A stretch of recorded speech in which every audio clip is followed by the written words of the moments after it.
Hey guys, Omni here. Last night I went and saw Sonic the Hedgehog 2, and I'm here to give you guys my thoughts on the film. You know, thinking about, especially after having seen this movie, thinking about where we are today with this franchise versus where we were when we got that very first look at the original design they were going to go with in that first teaser trailer, it is leaps and bounds from that, And I don't always condone, actually, I rarely, if ever, condone the artists or studios bending to the will of the masses. And this is just one of those situations where I was like, no, I don't know what they were thinking with that first design, how that made it out into full production at that point. But, changing of design like they did, bringing in Tyson Hess, original long-term comic illustrator for Sonic, as well as one of the lead head animators on Sonic Mania. Yeah, that was a good call. And, the redesign, that's not going to save the whole film, and who knows, good or bad, they had my money for going out of their way to do that, and I was pleasantly surprised by the film, especially despite it doing one of my biggest Hollywood pet peeves, which is when we do these live-action adaptations of animated series or video games, where we, rather than actually take the time to adapt the world that the games or the series are set in, we'll just take some of these characters and plop them in our world. We don't think our audience is smart enough to set up a whole other world and learn how that works. That's not easy to do. That's not relatable. Let's just drop them in New York, drop them in San Francisco, Seattle, wherever, and we'll just kind of just have them experience our world. That we know our world, that works. Despite it doing that thing, which is always annoying to me because it just makes me feel like they think that kids are dumb and that the audience in general is dumb. Or maybe they're just lazy. I don't know. It happens so often. But despite that, there was a really intense, strong heart to the script and to the journey that they had, especially between Sonic and the human characters, and I'm sure like a large part of that is probably because it was James Marsden, and I just find that dude just intoxicatingly lovable in almost everything I've seen him in. You still had a lot of that modern-ish kind of cringy humor to it. Not all of it landed. Every now and then it got a chuckle out of me. But it was the bond between these characters and this focus on Sonic as a character that really made that film fun to watch, and it worked. On top of that, Jim Carrey and his performance as Robotnik was also entertaining. It was very Jim Carrey, and we liked that. So there was a lot of things that kind of balanced the first movie out. Now this one, it is even more detached from that Hollywood idea. We still have the setup. Obviously, this is a direct sequel to that film, so we are picking up with a lot of the elements that have already been established. Most of the human characters, if not all of the human cast, is back in this film, and they are either just as charming or just as distracting, depending on which characters we're talking about. But they are balanced out as we have more characters to fill out the roster with Sonic, with the introduction of Tails, with the introduction of Knuckles, played by Idris Elba, and Colleen O'Shaughnessey playing the voice of Tails, she's a longtime voice actress. I think she started voice acting for the Sonic franchise on the game side of things back in 2014, if I remember right. So it's been a lot of fun seeing them kind of lean into the video game elements, the ridiculous elements of this as well. It still has all the same heart. There's this idea and these themes of found family, of trust, of taking responsibility. Sonic's still basically a kid at this point. And Tails comes into the picture. And if you know the games or anything like that, Tails is a character that kind of gets taken under Sonic's wing, looks up to Sonic, idolizes Sonic, and this is one of those situations where Sonic still is trying to learn how to handle his powers, how to use them, because he wants to help people, he wants to be a hero, he wants to do good, but he's not perfect at it. He still makes a lot of mistakes, and this is definitely a growth moment for his character, as now he is kind of the pinnacle of another person's eye. Rather than him aspiring to be something, he's got somebody behind him aspiring to be like him. So now he's got to learn to present a good example. And that's kind of the story here. And it's really interesting, a kind of a coming of age story and coming into your own that Sonic has to go throughout this journey to kind of like lay aside some of that more childish, immature elements of his character that might otherwise endanger the people around him.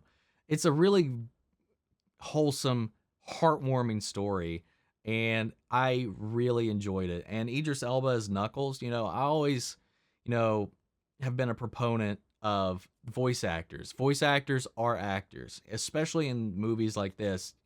They got Colleen in here, and I think that's a right step forward.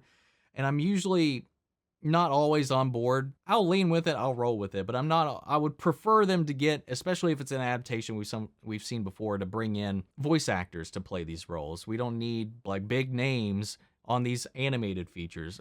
Most kids, most people aren't going to care who the voice of these characters are. This is one of those cases where I think it actually worked really well in its favor because Idris Elba did a fantastic job with Knuckles in this. They wrote Knuckles spot on, in my opinion. And they really show a lot of respect to the characters, to the game lore. Even though there is still some things in this setup that is different from how they are in the games, they took a lot of the time to really kind of lean into the video game elements, the characters' origins, their motivations, their drives, their personalities, and really just kind of not pull their punches at all. This one, more so than the original, is the closest to feeling like it is a straight adaptation of Sonic 2 and 3 while combining a lot of those elements, and it was a lot of fun, especially as somebody who grew up playing those games. There was a lot of nice little Easter eggs throughout this movie to catch because it's embracing that ridiculous, fantastical elements that comes from that world that we grew up with and puts them in there. And it's not really afraid to shy away from them. The human characters don't distract away from it. In fact, this film was not afraid to follow our animated characters for the large majority of the movie. A lot of these movies also tend to like to focus on our live action characters so that, it's cheaper, it's easier to do for them. But this one, definitely, they leaned into it. They made Sonic, Tails, and Knuckles the stars of this movie, much like with Godzilla vs. Kong.